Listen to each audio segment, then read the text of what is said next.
안녕하세요. 이번 영상은 예전에 TV 맛집 프로에서 자주 볼 수 있었던 소뚜껑 닭볶음탕이 궁금해서 먹어보려고 합니다.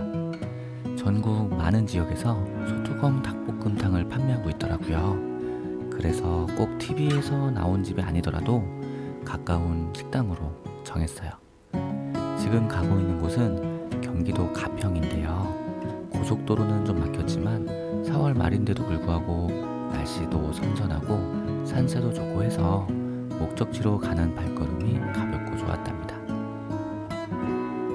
우선 입구에 들어서면 건물 주변으로 이렇게 장작 더미가 쌓여 있어서 한눈에 알아볼 수 있었고요. 저는 들어가자마자 바로 닭볶음탕 3인분을 주문했는데요.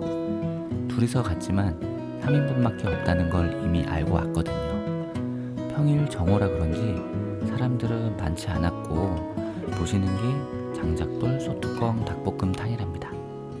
대부분 토종닭을 사용하기 때문에 닭이 질겨지지 않도록 음식이 나오고 나서 최소 15분 이상 더 끓여줘야 했는데요. 닭 사이즈는 닭다리 크기 기준으로 12호에서 13호 정도로 예상했습니다.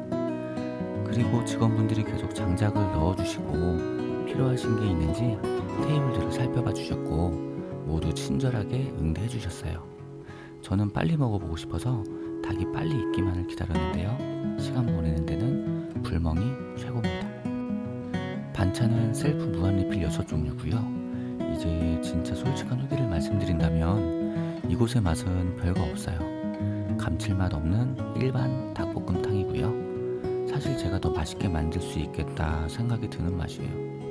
오히려 반찬이 깔끔하게 맛있고 백김치와 파김치가 더 기억에 남아요.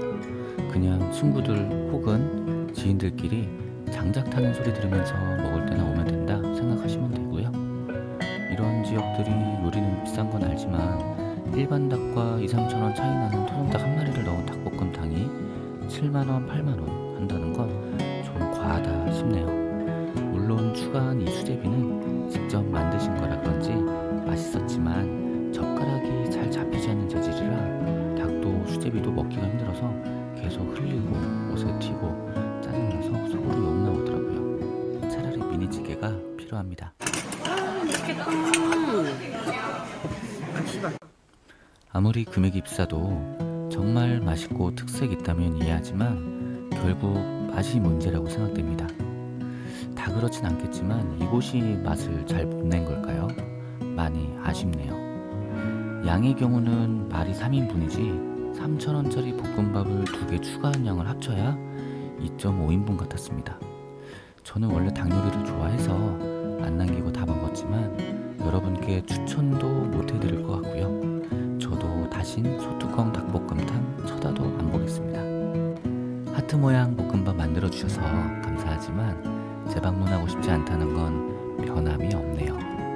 백김치, 파김치만 기억나는 소뚜껑 닭볶음탕 솔직한 후기였습니다. 영상 끝까지 봐주셔서 감사드리고요. 구독과 좋아요로 영상 제작을 응원해주시면 더 좋은 영상으로 찾아뵙겠습니다. 감사합니다.